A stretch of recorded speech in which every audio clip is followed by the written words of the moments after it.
Karena kan poligami itu kan ada dalam syariat, ada dalam Quran. Umi sih yakin pasti itu ada kebaikan di dalamnya. Nggak mungkin Allah tetapkan sesuatu yang salah. Ya, jadi gini. Ya, Abi juga belum melakukan. Jadi mau gimana? Oh, jadi Abi udah ada niat? Belum ya, bukan tidak. Iya, jadi Abi udah ada niat. Belum dijelasin dia udah tuh. Nggak, Abi siap belajar hari ini. Bener, siap belajar. Siap. Jadi gini. Jadi gimana menurut Umi? Abi keren banget tadi ilmunya. Ngelihat penjelasan Abi tadi. Masya Allah. Umi yakin Abi pasti udah siap. Tuh. Untuk berdua. Ya Allah, Rabbi.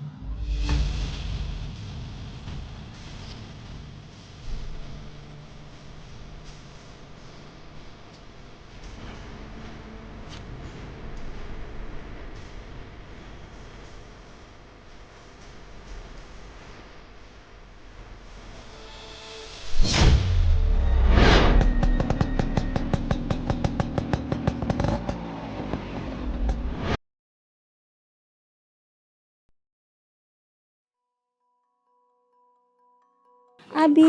Alhamdulillah. Umi dibawa kemana lagi banget nih? Ini udaranya, Mi. Ini di Sentul, kita kayak di puncak ini, tapi padahal lagi di Sentul. Oh, jadi selain yang di Bogor Kota ada juga di Sentul sekarang Ada ya? di Sentul. Ini Hafa juga kerjasama sama Cinta Quran. Tuh, keren ya tempatnya? Alhamdulillah, cakep ya Bi ya? Iya. Tapi udaranya seger. cakepnya tempat ini nggak menghilangkan kegundahan Umi. Khawatir apa? Khawatir sama berita-berita yang ada sekarang. Berita apa? Kan banyak yang selingkuh ya Bi. Terus solusinya harusnya kan poligami. Tapi poligami juga kan nggak mudah Bi. Abi tolong tenangkan Umi. Harusnya poligami yang benar itu kayak gimana? Tenang Mi. Nggak gitu. Karena kan poligami itu kan ada dalam syariat, ada dalam Quran. Umi sih yakin pasti itu ada kebaikan di dalamnya. Nggak mungkin Allah tetapkan sesuatu yang salah. Ya, jadi gini. Ya, Abi juga belum melakukan. Jadi mau gimana? Oh, jadi Abi udah ada niat? Belum ya, bukan tidak. Iya, jadi Abi udah ada niat. Belum dijelasin dia udah tuh. Nggak, Abi siap belajar hari ini. Bener, siap belajar. Siap. Jadi gini. Yang pertama, sebenarnya tadi perkataan Umi juga harus diluruskan juga. Sebenarnya bukan satu-satunya jalan dari problema selingkuh yang banyak itu dikit-dikit poligami, bukan gitu. Jadi poligami itu bukan hanya solusi bagi isu perselingkuhan. Jadi kalau selingkuh, poligami bukan gitu. Selingkuh ada satu sisi yang lain, poligami itu hal yang lain. Kenapa? Karena syariat itu Allah turunkan kepada manusia itu pasti punya solusi. Wa nazalna 'alaikal kitab tibyana likulli syai'in. Di Quran surat An-Nahl ayat 89. Dan kami turunkan Al-Quran itu untuk memberi solusi tibyanan likulli syai'in atas semua masalah kalian. Jadi setiap masalah ada solusinya. Pernikahan yang kemudian tidak menghasilkan keturunan dan kemudian itu menyebabkan keresahan bagi pihak perempuan gitu kan, merasa cintanya yang besar pada suaminya, maka suaminya dipersilahkan. Ini menimpa salah satu guru kita, tokoh nasional yang sudah 20 tahun menikah dan belum menghasilkan keturunan, dan 20 tahun itu bersabar bersama istrinya yang belum gitu kan, akhirnya diizinkan untuk menikah lagi dan dapat anak. Itu solusi. Ada juga solusi bagi memang dari sisi laki-laki yang memang Allah berikan kelebihan dalam urusan hasrat ya, seksual yang berlebih, tidak seperti laki-laki pada umumnya. Maka khawatir tadi selingkuh, berzina dan yang lainnya, Allah berikan jalan keluarnya. Fankihu ma tobalakum minan nisa masna wasulasa waruba'ah. Maka nikahkanlah 2, 3, 4. Fa in hiftum ala ta'dilu fawahidah. Kalau kamu nggak mampu 1.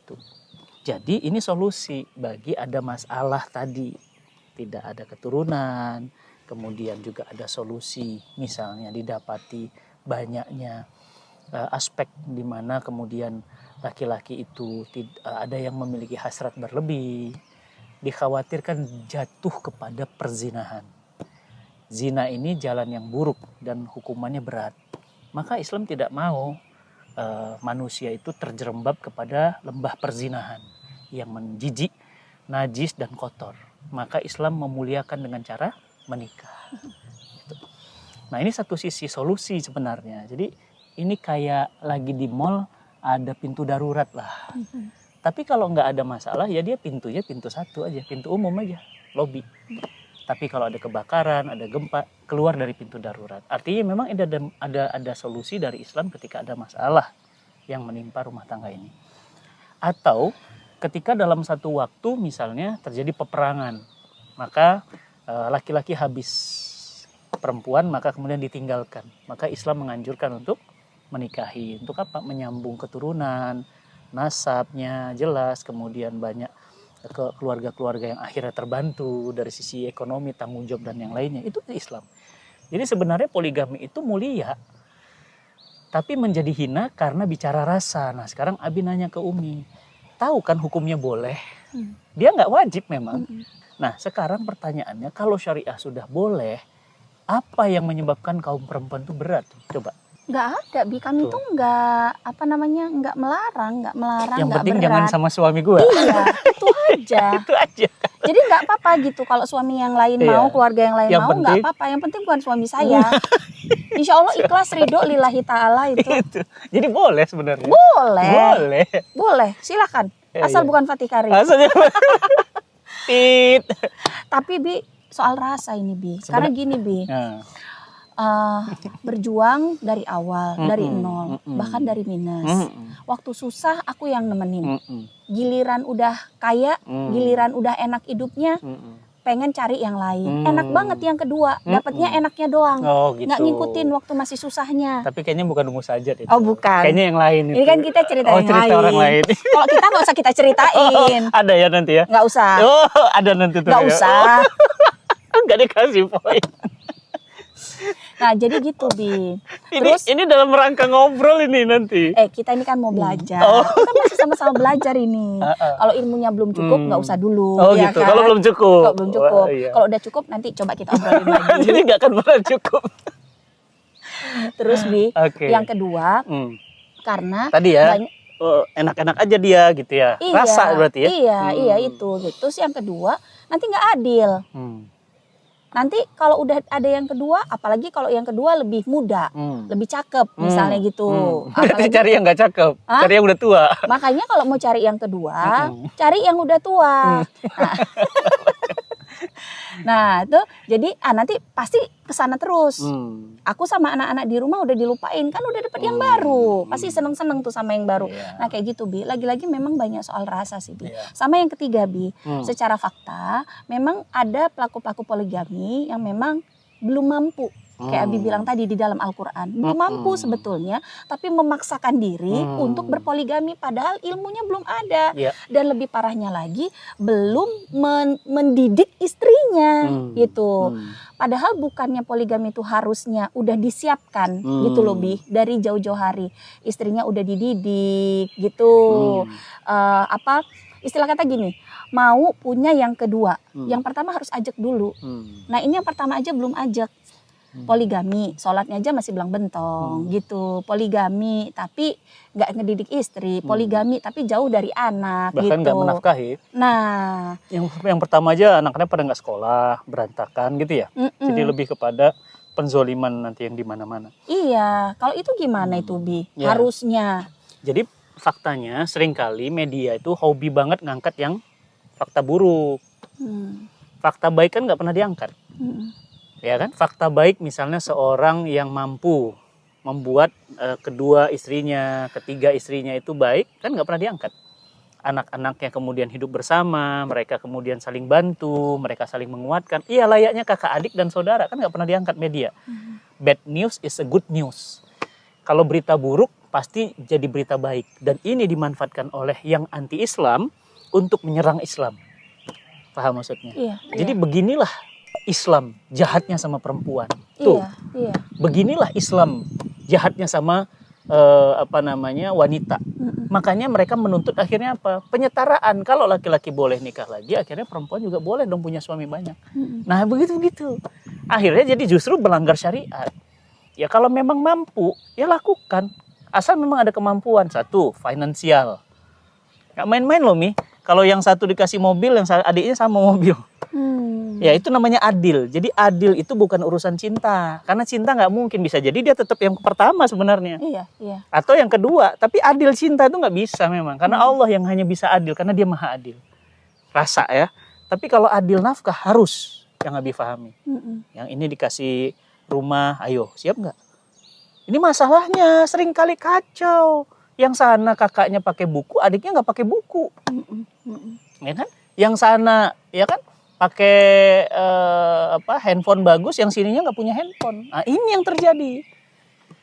Adil dalam perkara ini yang ditakutkan oleh syariat. Jadi makanya kita harus betul-betul bisa memaintain pemahaman Islam. Kemudian yang kedua, mampu secara harta. Ketiga, mampu secara ilmu. Jadi kemampuan ilmu leadershipnya seorang suami ini bisa nggak? Kalau nggak suggest lah, ya, nggak sarankan. Kenapa? Karena tadi banyak justru malah jadi lebih mengedepankan syahwat daripada syariat. Ingat, syahwat diatur syariat. Garis bawahi. Bukan syariat diatur syahwat. Jangan. Wa mayantiku anil hawa in huwa illa wahyu yuha. Nah, jadi kita harus sudah mulai membenahi paradigma. Jangan anti. Pertama itu dulu, nggak boleh anti sama syariat. Karena syariat ini datang dari yang mencipta kita. Kita berasal dari Allah, kembali kepada Allah. Syariat, jangan anti. Yang kedua, jangan juga mengedepankan syahwat membelakangi syariat. Jangan, nggak boleh. Itu berarti menjadikan syahwat sebagai imam. Dan syariat sebagai makmum. Nggak boleh. Itu berarti celaka nanti, pasti hidupnya hancur. Tapi jadikan syariat di depan. Syahwat ngikut. Karena kata syariat apa? Kanan. Kata syariat kiri. Jadi gimana menurut Umi? Abi keren banget tadi ilmunya. Ngelihat penjelasan Abi tadi. Masya Allah. Umi yakin Abi pasti udah siap. Tuh. Untuk dua. Ya Allah Rabbi.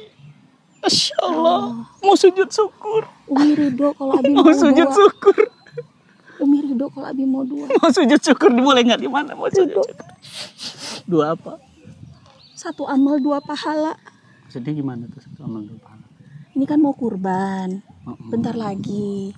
Nah, kita kalau kurban jangan mau cuma dapat yang wajibnya aja. Harusnya ada pahala-pahala yang lain Ya yang ikut di belakangnya. Allah, kirain udah boleh yang kedua, tapi boleh kadang.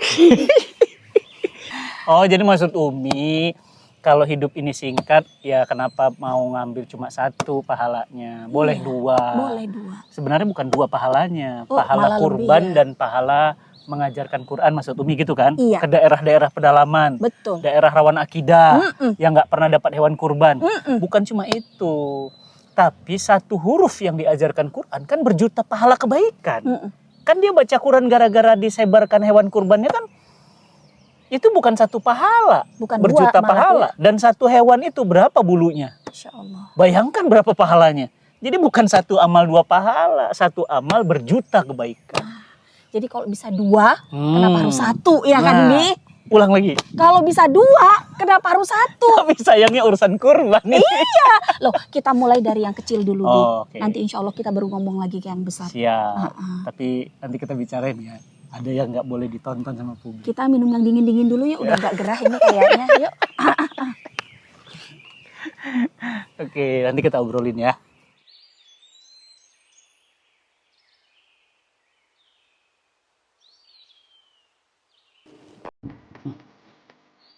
Makan opor di Konoha.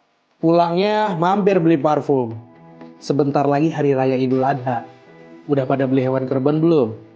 Kalau belum pada beli, makanya pada beli aja di... Astagfirullahaladzim. Bocah! Maaf ya bang. Tahun lalu sih alhamdulillah ada 109 kambing dan 23 sapi yang berhasil kita kurbankan dari 226 sohibul kurban yang disalurkan kepada 6.807 penerima manfaat yang tersebar di 42 titik, 31 kota, dan 23 provinsi. Istimewanya, hewan kurban itu bukan cuma jadi daging doang, tapi juga sekaligus jadi kelas bisa baca Quran yang diadakan di beberapa daerah. Ya udah yuk, nggak usah khawatir, langsung aja beli hewan kurbannya Kemana tuh Bang Messi? ke Messi Kurban. Elah ganggu aja nih bocah. Oke bang. Ini gue maafin, tapi lo beli hewan kurbannya di Messi Kurban ya.